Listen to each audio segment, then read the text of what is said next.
যেন এরকম যেন আর কোনো মায়ের সন্তান এরকম রক্তাক্ত না হয়, গুলিবিদ্ধ হয়ে বাসা না আসি।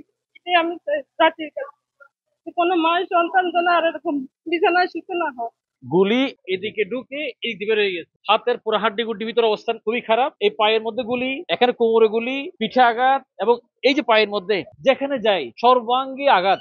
3 ব্যাগ রক্ত ইতিমধ্যে দেওয়া হয়ে গিয়েছে, এটা 4র্থ নম্বর ব্যাগ চলতেছে, আরো হয়তো রক্ত লাগতে পারে। এই যে রক্ত দেখা যাচ্ছে, রক্তের ব্যাগ নিয়ে আমাদের এই নার্স বোনেরা এসেছেন ওনাকে রক্ত দিবেন। এই ভাইয়ের আমি দেখে আমার গা হাত পা কিন্তু চিনচিন করছে। আমি একটু দেখাচ্ছি তার হাতের অবস্থাটা কি দেখুন। গুলি এদিকে ঢুকে এই দিকে রয়ে গেছে, হাতের পুরো হাড্ডি গুড্ডি ভিতরে অবস্থান খুবই খারাপ। এই পায়ের মধ্যে গুলি, এখানে কোমরে গুলি, পিঠে আঘাত, এবং এই যে পায়ের মধ্যে যেখানে যাই সর্বাঙ্গে আঘাত। ভাইয়ের নাম কি? রনি। রনি, স্টাডি কোথায়? City corporation commerce college. জি। কোন ইয়ার এবার? অনার্স সেকেন্ড ইয়ারে। সেকেন্ড ইয়ারে। আন্দোলনের সময় আহত হয়েছে, আহত হয়েছে কয় তারিখ? 4 তারিখ। 4 তারিখ। জি। কোন জায়গায়? New market. নিউ মার্কেটে।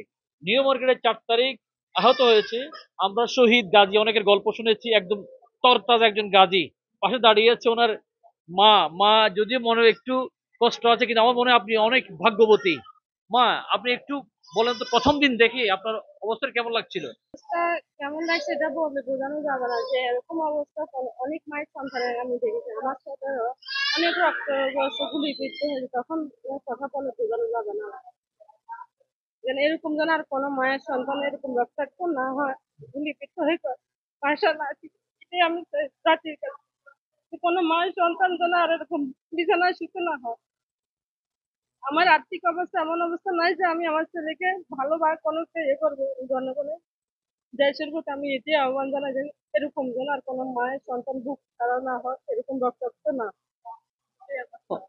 মা, আপনার এই যে সন্তানের বিনিময়ে আপনি একটা নতুন দেশ পেয়েছেন, এখন কেমন লাগতেছে?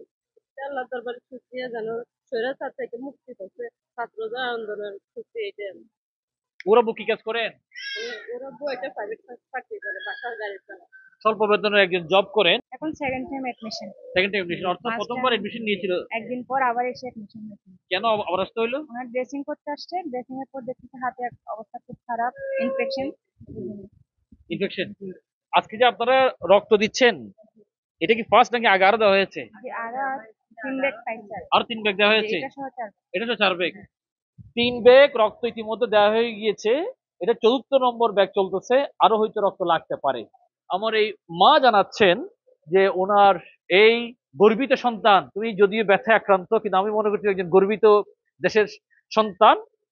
এই তোমার জন্য ইনশাআল্লাহ আল্লাহর পক্ষ থেকে সহযোগিতা আসবে ইনশাআল্লাহ, চিন্তার কোনো কারণ নেই। ওনার মা জানাচ্ছেন তার বাবা একজন স্বল্প বেতনের চাকুরি করেন, কোত্থেকে আসবে? আসলে যখন আপনি মানুষের জন্য কাজ করবেন, আল্লাহ তাআলা আপনার জন্য সাহায্য করবেন। আল্লাহ ছাত্র ফাউন্ডেশনের পক্ষ থেকে ক্ষুদ্র একটা উপহার আমরা ওনার জন্য নিয়ে আসছি আজকে, এটা রাখেন। সবাইকে একটু রিকোয়েস্ট করব, আমরা সরকারি মেডিকেল কলেজে অনেকে যাচ্ছি ভিজিটে, শমশেরপাড়া, চান্দগাঁও শমশেরপাড়া, লিফটে 7, বেড নাম্বার 7। এখানে আসলে এই ভাইকে পাবেন যার হাতে পায়ে অনেকগুলো বুলেট আক্রান্ত। তো আমি সবাইকে রিকোয়েস্ট করব দেখতে আসবেন, ওনাদের জন্য একটু দোয়া করবেন ইনশাআল্লাহ।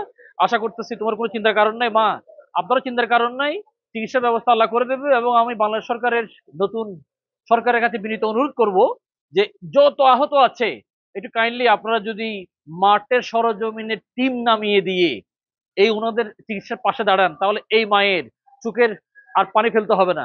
সন্তানকে তো দিয়ে দিয়েছেন, কিন্তু এই মুহূর্তে চিকিৎসাটা যদি ভালো করে করে, তাহলে আশা করতেছি আর কোনো অসুবিধা হবে না ইনশাআল্লাহ। হসপিটাল থেকে ওনারা সর্বোচ্চ সেবাটুকু পাচ্ছেন, আমি প্রত্যেককে ধন্যবাদ জানাচ্ছি। তবে রিকোয়েস্ট করব সবাই দেখতে আসবেন, এই রক্তের বিনিময়ে বাংলাদেশের নতুন স্বাধীনতা আর কখনো ভুলণ্ডিত হতে দেওয়া যাবে না ইনশাআল্লাহ।